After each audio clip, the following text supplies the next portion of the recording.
Worksheet 8। जब मैं बहुत छोटी थी तब माँ ने हम तीनों बहनों के लिए एक बॉक्स में टॉफ़ियाँ रखी थी और कहा कि हम तीनों बराबर बांट लें। मैं यानी कि दीपा घर पर सबसे पहले पहुँची और मैंने अपना हिस्सा लिया और बाकी के 2 हिस्से छोड़ दिए।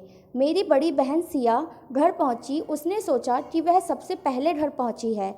उसने अपना हिस्सा लिया और बाकी के 2 बराबर हिस्से छोड़ दिए। अंत में तीसरी बहन जया घर पहुंची और उसने भी यही सोचा कि वह सबसे पहले पहुंची है और उसने अपना हिस्सा लिया और 8 टॉफ़ियाँ छोड़ दीं। जब हम तीनों शाम को मिली तो पता चला कि क्या हुआ था और फिर माँ ने बची हुई 8 टॉफ़ियाँ हम में बांट दी और हम तीनों को समान टॉफ़ी मिली। तो ये स्टेटमेंट था। इन्होंने पहला क्वेश्चन पूछा है कि माँ ने 8 टॉफ़ियाँ किस प्रकार बांटी। दीपा, सिया और जया को कितनी कितनी टॉफ़ी मिली। तो माँ ने क्या किया था, 8 टॉफ़ियाँ तीनों को बांटी और उसके बाद तीनों की कितनी टॉफ़ियाँ हो रही थी, बराबर बराबर। तो जब तक हमें ये नहीं पता होगा कि तीनों के पास पहले कितनी टॉफ़ियाँ थी तब तक जो है हम ये नहीं बता पाएंगे कि माँ ने और कितनी टॉफ़ियाँ उनको दी। तो चलो इसे सॉल्व करते हैं और पता लगाते हैं कि किसके पास कितनी टॉफ़ियाँ आई। पहला ही प्रश्न हमें पूछ रहा है कि माँ ने 8 टॉफ़ियाँ किस प्रकार बांटी और तीनों को कितनी कितनी टॉफ़ी मिली। तो सबसे पहले हमें ये पता लगाना होगा कि किसके पास कितनी टॉफ़ियाँ पहले से थीं। तो हम आ जाते हैं अपने स्टेटमेंट पे, जहाँ पे ये साफ साफ लिखा है। देखो, स्टेटमेंट में सिर्फ एक बात बताई गई है कि आखिर में 8 टॉफ़ियाँ बची हैं। उससे पहले तीनों ने क्या सोच कर कि मतलब अपना हिस्सा ले लिया और 2-2 हिस्से छोड़ दिए। तो लास्ट वाली जो बहन है जिसका नाम है जया, ठीक है ना, तो बात करते हैं जया की। तो जया ने क्या की, 8 टॉफ़ियाँ छोड़ दी। क्या सोचकर, 2 हिस्से छोड़कर, यानी 8 के 2 हिस्से होने चाहिए। तो उसने क्या, 4 और 4 8, ठीक है ना। इसने 2 हिस्से छोड़ दिए और एक तीसरा हिस्सा खुद भी तो ले लिया, वो भी तो बराबर था, यानी 4 उसने खुद भी लिए होंगे। तो वहाँ पे आखिर में कितनी टॉफ़ियाँ थी, 4 4 8 4 12, यानी कि 12 टॉफ़ियाँ पहले थी जब जया वहाँ पे आई। अब ये 12 टॉफ़ियाँ जो है किसने छोड़ी थी, जो दूसरी बहन थी जिसका नाम, अब बेटा देखो, ये 12 टॉफ़ियाँ किसने छोड़ी थी, सिया ने, ठीक है। जो सिया थी उसने ये 12 टॉफ़ियाँ छोड़ी थी। क्या सोचकर, 2 हिस्से सोचकर। 2 बहनों के छोड़ दिए थे और 2 एक खुद ले लिया था। तो कहीं ना कहीं ये 12 2 हिस्से हैं, तो 12 के 2 हिस्से क्या हो जाएंगे, 6 और 6 12।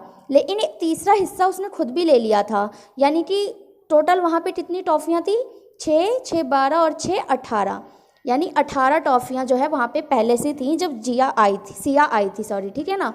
अब देखो, ये 18 टॉफ़ियाँ जो है ये किसने छोड़ा था, पहली बहन दीपा ने, ठीक है। और क्या सोच के छोड़ा था, 2 हिस्से सोचकर। एक हिस्सा तो उसने खुद ले लिया था, 2 हिस्से ये सोचा था कि ये 18 जो है ना ये 2 हिस्से हैं।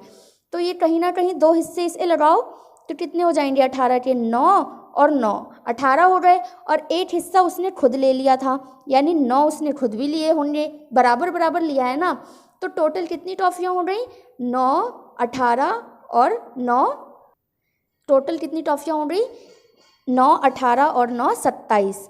तो माँ ने टोटल कितनी टॉफ़ियाँ रखी थी, 27, ठीक है, जो कि इन तीनों ने इस तरीके से ले ली थी। अब देखते हैं कि किसके पास कितनी टॉफ़ी थी। तो यहाँ पे ये तो समझ में आ गई बात कि जया के पास अंत में 4 टॉफ़ियाँ थी, ठीक है। सिया के पास 6 टॉफ़ियाँ थी और दीपा जो सबसे पहले रही थी उसके पास 9 टॉफ़ियाँ थी।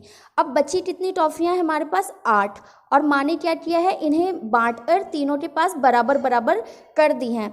तो देखो, 9 टॉफ़ियाँ तो दीपा के पास ऑलरेडी हैं, ठीक है ना, और तीनों को बराबर करनी है। तो देखो देखो बेटा, दीपा के पास है 9 टॉफ़ियाँ, है ना, और सिया के पास है 6 टॉफ़ी और जया के पास है 4 टॉफ़ी।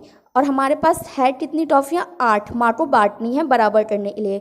तो माँ क्या करेंगी, सिया के पास 6 है तो इसको 6 7 8 9, 3 टॉफ़ी इसको दे देंगी।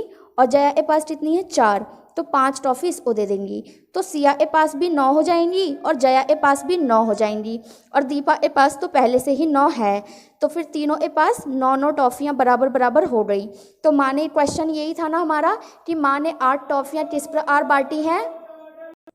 तो हमारा पहला प्रश्न तो यहीं पे सॉल्व हो गया कि माँ ने क्या किया, सिया को 3 टॉफ़ी दी 8 में से और जया को 5 टॉफ़ी दी। यही आपका प्रश्न था और ये आपका उत्तर निकल के आ गया और हमें पता भी चल गया है कि किसके पास कितनी टॉफ़ियाँ थी और किस तरह से थी।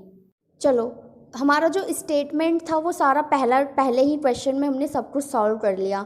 अभी दूसरा प्रश्न है कि माँ अपनी तीनों बेटियों से कैसा व्यवहार करती थी। तो आपको स्टेटमेंट पढ़कर क्या लगा कि माँ ने कैसा व्यवहार किया तीनों बेटियों के साथ। देखो, माँ ने सबके लिए बराबर बराबर टॉफ़ी रखी थी ना, और अंत में जब तीनों ने गलतफहमी की वजह से कम ज़्यादा टॉफ़ियाँ ले ली थी तो भी माँ ने क्या कहते हैं, जया और सिया को और टॉफ़ियाँ देकर तीनों की टॉफ़ियाँ बराबर कर दी। तो इसका मतलब कि माँ ने क्या किया है, उनके साथ एक समान व्यवहार किया है, यानी भेदभाव नहीं किया, एक समान। ठीक है, उनके साथ कोई भी भेदभाव ना करते हुए तीनों बेटियों को एक जैसा प्यार किया, एक समान व्यवहार किया। तीसरा प्रश्न है कि सारी बात का पता चलने पर जया को कैसा महसूस हुआ होगा। भाई, जया जो आखिर में आई थी और उसने क्या सोचा था, वैसे ही कम टॉफ़ियाँ बची थी और उसने सोचा ये तो 3 हिस्से हैं, तो उसने उसमें से 3 हिस्से लिए, तो उसे सिर्फ 4 टॉफ़ी मिल पाई थी। तो कहीं ना कहीं जया को लगा होगा, अरे मुझे तो सबसे कम टॉफ़ी मिली है। तो उसे कहीं ना कहीं बुरा लगा होगा अपने बारे में कि मतलब अब तो मेरे पास कम टॉफ़ियाँ हैं, अब पता नहीं मुझे मिल पाएंगी या नहीं सारी।